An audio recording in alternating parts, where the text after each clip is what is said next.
Hello students, I am VLN Sarupini, lecturer in biochemistry from Sri Venkateswara College of Arts and Sciences, which is affiliated to Adhikavananaya University, Rajahmundry.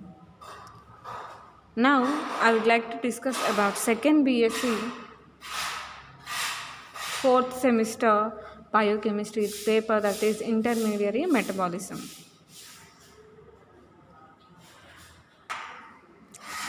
So, from this unit, we'll see the next topic, that is heme. So we'll see about the biosynthesis of heme, which is a very important essay question from this unit. So now let's see about the biosynthesis of heme. So we all know heme is a colored pigment that is present in the blood. Okay, so here let's see how this heme is biosynthesized in our body. Okay, and this is a important for firing. During your second semester also we have discussed this heme under the unit porphyrins. Okay, and we all know this is a important metalloporphyrin, as this heme contains iron as a central metal ion. We consider this porphyrin as a metalloporphyrin. So this is an important porphyrin which contains a iron compound, and this is primarily synthesized in the liver and erythrocytes producing cells of bone marrow. So whatever the erythrocytes producing bone marrow cells are there, that particular bone marrow cells and also liver are the locations for the biosynthesis of this heme. So initially first step is formation of aminolivulinate. So first step is formation of aminolivulinate. So here for this step, glycine, which is an important non-essential amino acid, along with the succinyl CoA, which is an intermediate from the citric acid cycle, these two compounds are the important compounds for the biosynthesis of this heme. Okay, so glycine and succinyl CoA, these two combine to form this aminolivulinate. Okay, so if you see the step here, glycine and succinyl CoA, glycine CH2NH2 COOH and COOH CH2 twice C double bond O S CoA. So here you should write as S CoA. Okay, so this is succinyl CoA. They both combine to form alpha amino beta keto adipate. Okay, here the enzyme responsible for the reaction is aminolivulinate synthase. Okay, after this, alpha amino beta keto adipate is converted into aminolivulinate by the same enzyme aminolivulinate synthase. Okay, so this is the same enzyme, that is aminolivulinate synthase,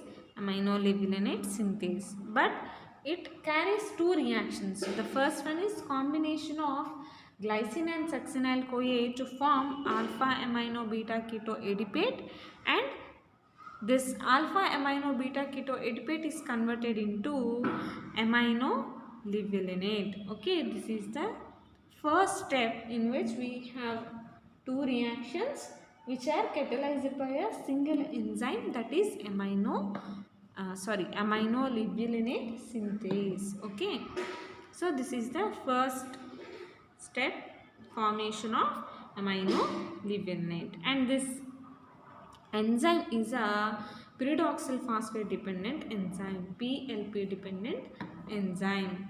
Okay, and it is also a rate controlling step in porphyrin synthesis. So porphyrin synthesis means nothing but heme synthesis. So here this step of formation of aminolivulinate will act as rate controlling or rate limiting step. That means it also regulates the overproduction of heme by regulating this step. Okay, and the next step is synthesis of phosphorbilinogen. Synthesis of phosphorbilinogen. This phosphorbilinogen is also a protoporphyrin. We call it as protoporphyrin. And let's see. So here two molecules of aminolivulin condenses to form phosphorbilinogen in the cytosol. Excuse me. So here what happens? Two molecules of aminolivulinate condenses to form phosphorbilinogen in the cytosol, and this reaction is catalyzed by the enzyme which is a zinc containing enzyme ALA dehydratase, that is aminolivulinate dehydratase, and this it is sensitive to inhibition by high metals such as lead. That means this enzyme can be easily inhibited by the action of heavy metals like lead. Okay, so let's see the second step now. So here aminolivulinate is produced, and two molecules of aminolivulinate they combine to form phosphorbilinogen by removal of a water molecule with the help of the enzyme aminolivulinate dehydratase. Okay, so this is the step. So the third step is formation of porphyrin ring. So here porphyrin ring means there will be four pyrrole rings. There will be four pyrrole rings in this manner.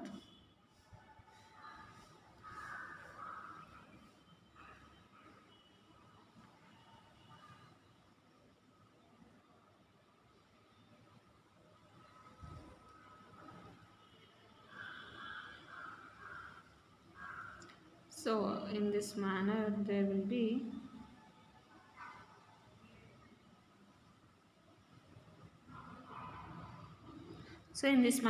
four pyrrole rings will be connected from a central metal atom iron, and there will be like this. So if you remember, this is the heme structure. So these are four pyrrole rings. What are they?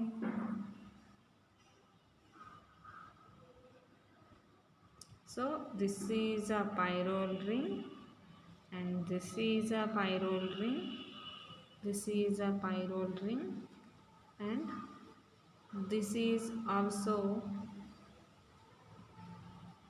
a pyrrole ring. So in this manner four pyrrole rings will be present. So porphyrin ring formation require four pyrrole rings. So here porphyrin synthesis occurs by condensation of four molecules of phosphorbilinogen. So four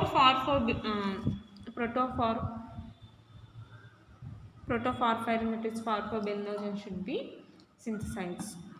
So here for formation of phosphorbilinogen it requires two aminolivulinates. So here four phosphorbilinogens means each phosphorbilinogen requires two aminolivulinates. So in this manner four phosphorbilinogens will be produced, and the four pyrrole rings in porphyrin are connected by methylene bridges derived from alpha carbon atom of the glycine. So whatever the methylene bridges are present in these pyrrole rings, these are donated by the glycine.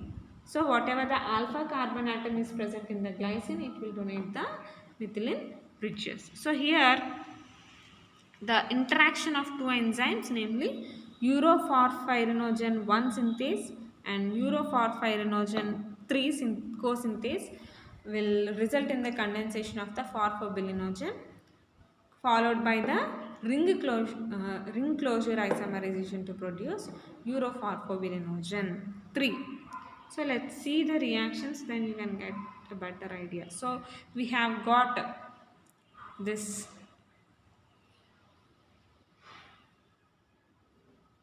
phosphorbilinogen by condensation of two aminolivulinates.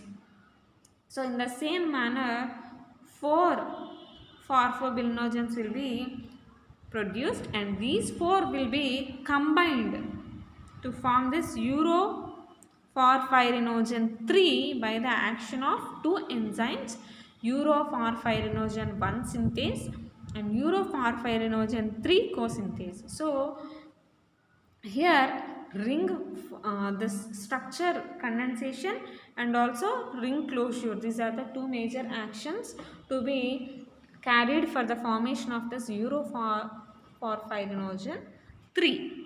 Okay, and the fourth step in which we will see conversion of urophosphorinogen 3 to protoporphyrin 9. Okay, protoporphyrin 9 is also a type of protoporphyrin. Okay, so this is catalyzed by series of reactions. First, urophosphorinogen decarboxylase undergoes decarboxylation of 4 acetate side chains to form methyl groups to produce coproporphyrinogen. So here decarboxylation of the groups is carried by the enzyme urophosphorinogen decarboxylase. So acetate groups are decarboxylated to form coproporphyrinogen 3. Here 4 carbon dioxide will be released, and this coproporphyrinogen is converted into protoporphyrinogen 9 with the action of the coproporphyrinogen oxidase. Here also one carbon dioxide molecule will be released. Okay, so methyl groups will be formed, and which results in the formation of coproporphyrinogen, and in the next step coproporphyrinogen oxidase converts two of the propionate side chains to vinyl groups and results in the formation of protoporphyrinogen. Okay, so as seen, this protoporphyrinogen is produced by the formation of vinyl groups, and this protoporphyrinogen oxidase oxidizes methyl groups, interconnecting pyrrole rings to methyl groups. This leads to the synthesis of protoporphyrin 9. So ultimately protoporphyrin 9 is synthesized. Okay, and later this protoporphyrin 9 is converted into heme. That is the last step, synthesis of heme from protoporphyrin 9. The incorporation of ferrous ion, that is Fe2 plus into protoporphyrin 9 is catalyzed by the enzyme ferrochelatase. That means here metal ion chelation will be carried in the last step. So metal ion chelation means nothing but there will be addition of this ferrous ion at the center with chelation process. Okay, so the enzyme here is ferrochelatase, or sometimes heme synthetase are also used. This enzyme can be inhibited by lead. So here this enzyme can also be inhibited by the heavy metal lead, and it is found that the induction of Fe plus 2 into protoporphyrin 9 can occur spontaneously but very slowly. Okay, so this step immediately after formation of this protoporphyrin 9, iron chelation is spontaneously carried but little slowly. So now let's see the reaction. Protoporphyrin 9 is converted into heme. So these are the Fischer models. So if you want to see the heme structure,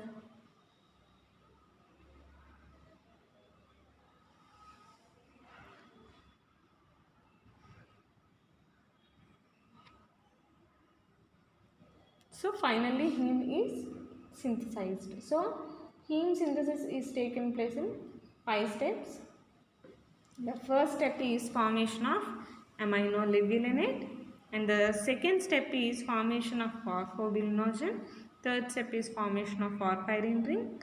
Fourth step is conversion of porphyrinogen 3 to protoporphyrin 9, and first step is synthesis of heme from protoporphyrin 9. So this is how heme is biosynthesized in our body. So apart from this biosynthesis, we should also see about the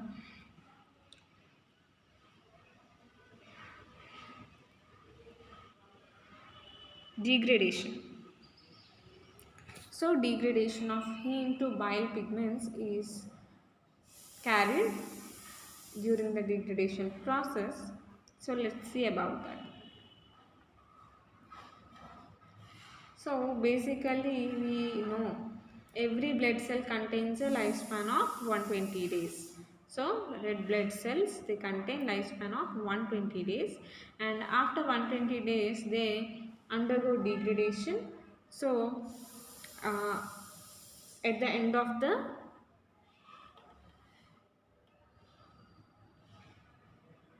lifespan they undergo this degradation. Okay, and at the end of the lifespan, by this degradation process we can remove these um, erythrocytes from our body. So this degradation process is carried by macrophages of the reticuloendothelial system in the spleen and liver. So degradation process is also carried in liver along with the spleen. So this hemoglobin is cleaved to the protein part globin and non-protein heme. So heme, here heme is separated from the hemoglobin, as globin, which is a protein part, is separated, and this heme undergoes separate degradation, and globin, which is a protein part, undergoes another degradation process. Okay, so here about 6 grams of hemoglobin per day is broken down and resynthesized in an adult human being who contains around 70 kgs of weight. So before starting this degradation of heme, let's see what happens to globin. So fate of globin. The globin may be reutilized as such for the formation of hemoglobin or degraded to the individual amino acids.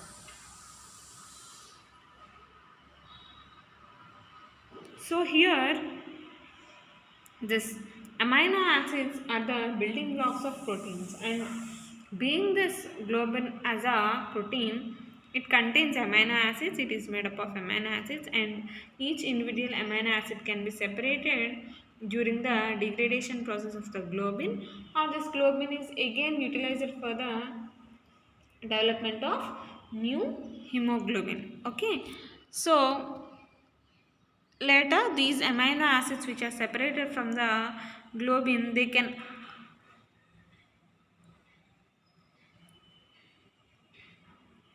undergo their own metabolism, that means their own amino acid metabolic reactions, and they might also help in the globin biosynthesis. Okay, so globin might be reused for the hemoglobin synthesis, or amino acids are degraded and they enter their own metabolism, and the third way is it may help in the biosynthesis of globin. Okay,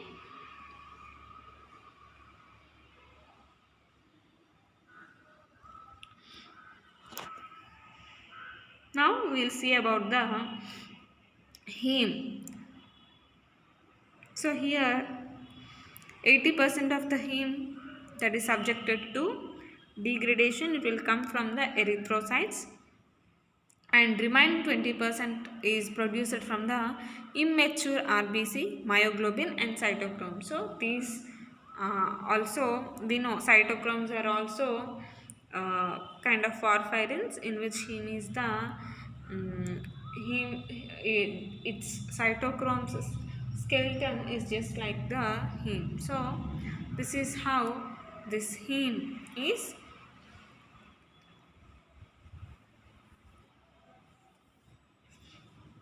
degraded in our body. That means 80% from the erythrocytes and remaining 20% from the matured RBC, myoglobin and cytochromes. Okay.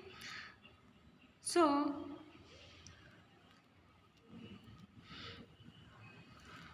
for this degradation, heme oxygenase and biliverdin reductase are the two enzymes. Let's see what is the importance of these enzymes in the degradation process of the heme. So here let's see what is the uh, importance of these enzymes. So this heme oxygenase is a complex microsomal enzyme, uh, namely heme oxygenase uses NADH, NADPH and CO2 for cleaving the methyl bridges between the two pyrrole rings. So if you see the heme structure, we will see methylene bridges at the pyrrole ring. So pyrrole ring will be like this. Okay, pyrrole ring will be like this and methylene bridges will be present like this. So whatever the methylene bridges present in the pyrrole ring can be cleaved by this heme oxygenase, and also simultaneously ferrous ion is oxidized to ferric form. So whatever the Fe2 plus is present at the central as a central metal atom, it is converted into ferric form, that is Fe plus 3, and released from the heme. That means it is separated from the heme. And the products of the heme oxygenase reaction are biliverdin, Fe plus 3 and carbon monoxide. So here by degradation of heme, what are the end products that we see? Biliverdin is produced, Fe plus 3 is produced and a carbon monoxide. So here heme promotes the activity of this enzyme. So whatever the heme which is undergoing degradation, it itself promotes the activity of the enzyme, and biliverdin is excreted in birds and amphibians, while in mammals it is further degraded. So in a few animals biliverdin is directly excreted, but in males it is further degraded, and for further degradation this biliverdin reductase will helpful. Biliverdin's methyl bridges are reduced to methylene groups to form bilirubin. This reaction is catalyzed by an NADPH dependent soluble enzyme, that is biliverdin reductase. So 1 gram of hemoglobin on degradation finally yields about 35 milligrams of bilirubin. Okay, so biliverdin is again converted into bilirubin. So if 1 gram of hemoglobin undergoes degradation, 35 milligrams of bilirubin is produced. So firstly what happens? This enzyme heme oxygenase will break the methylene bridges in the pyrrole rings and forms biliverdin. And also during this reaction what happens? Fe plus 2 is oxidized to Fe plus 3. So at the end of the degradation, biliverdin, Fe plus 3 and carbon monoxide are produced, and this biliverdin is again further degraded in humans, and this biliverdin is degraded to bilirubin, and the enzyme biliverdin reductase will help. So here transportation of bilirubin to liver is seen, where this bilirubin is converted into, so this transportation of bilirubin to liver, where it is further degraded. Okay, so here bilirubin is lipophilic and therefore insoluble in aqueous solution, and this bilirubin is transported in the plasma in a bound form to albumin. So this is insoluble in aqueous solution. That's why this forms an association with albumin. So like it's just like a lipoprotein. So, okay. So in this association is little similar to kind of lipoprotein. So a lipid and a protein compound are binded. Okay, so albumin has two binding sites for bilirubin, a high affinity site and a low affinity site. Approximately 25 mg of bilirubin can bind to albumin per 100 ml of plasma.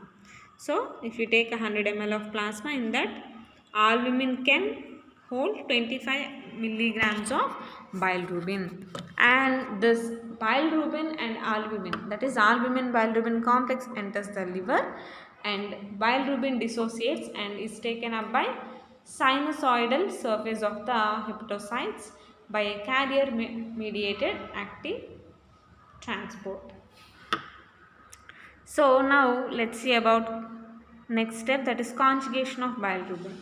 In liver, this bilirubin is conjugated with two molecules of glucuronate supplied by UDP glucuronate. Okay, this bilirubin is conjugated with glucuronate, and what happens, this reaction is catalyzed by the enzyme bilirubin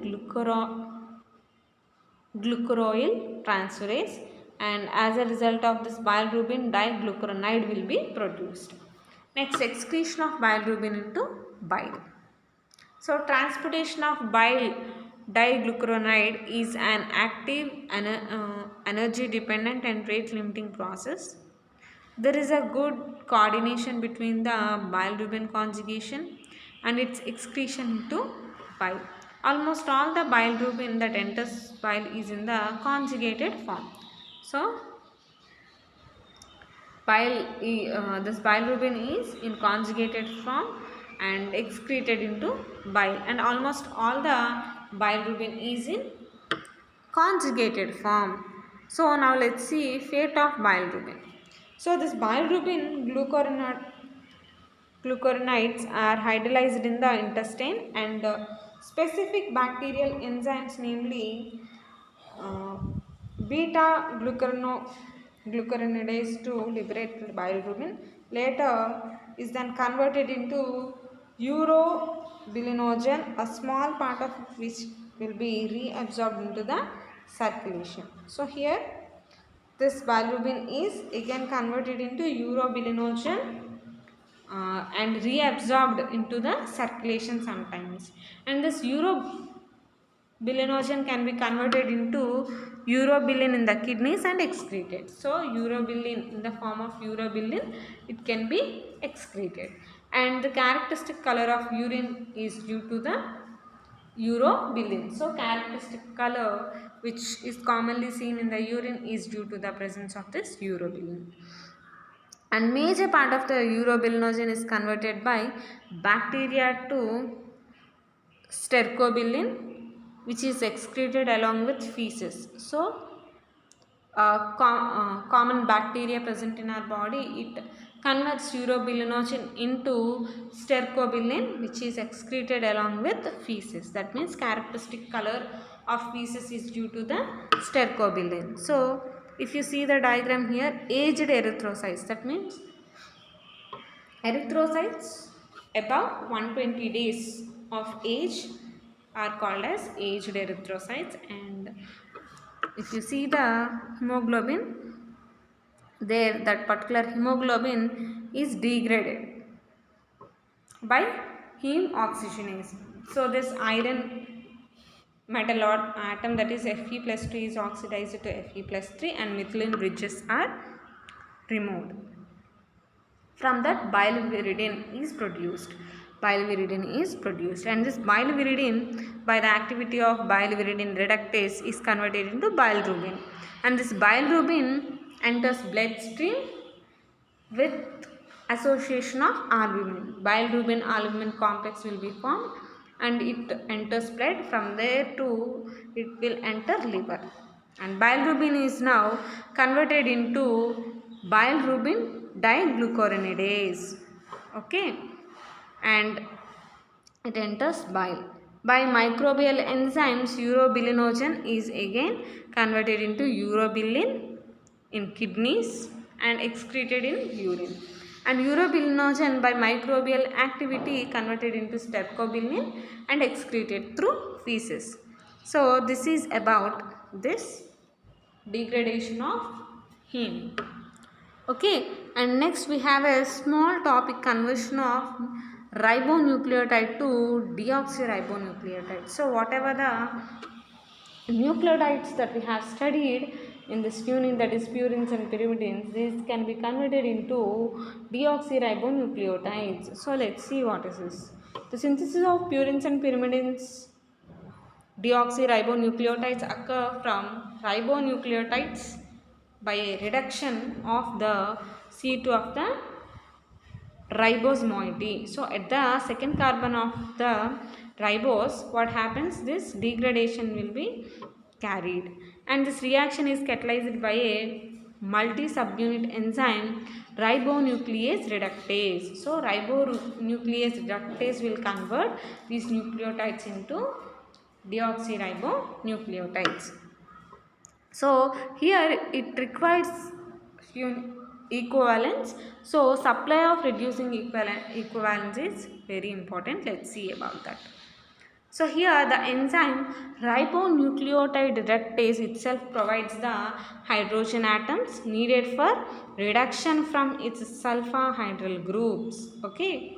So enzyme ribonucleotide reductase will itself provide the hydrogen atoms which are essential for the reduction of the sulfahydryl groups.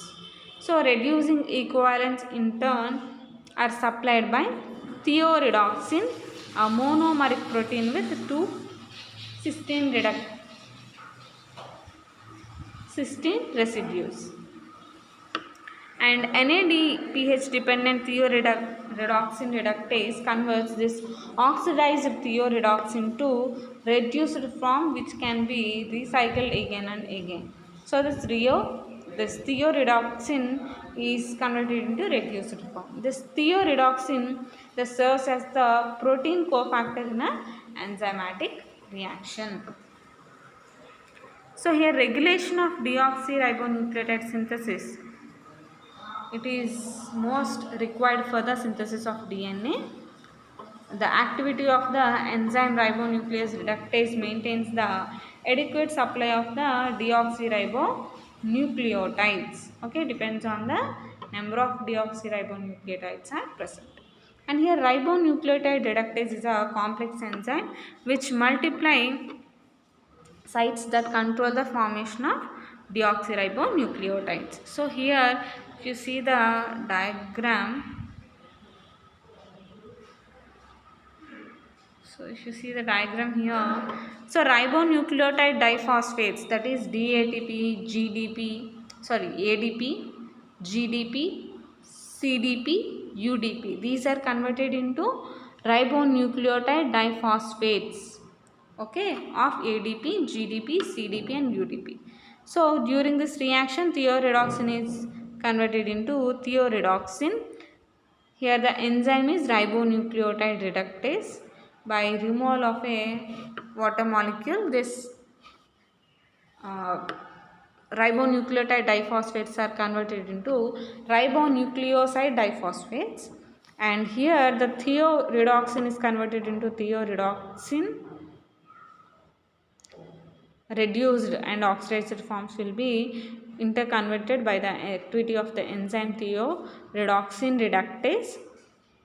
And here NADPH plus H plus will be converted into NADP plus. So this is how these normal nucleotides are converted into deoxyribonucleotides in our body. So with this we have completed our fourth unit. In the next class we will see about the fifth unit. So if you have any doubts, please contact me and write the notes properly. If you have any doubts or any queries, please contact me. And also practice these structures for n number of times, then only you can get a proper idea, and you will not be confused between any structures, or you will be confused between the structures. Okay, so thank you students.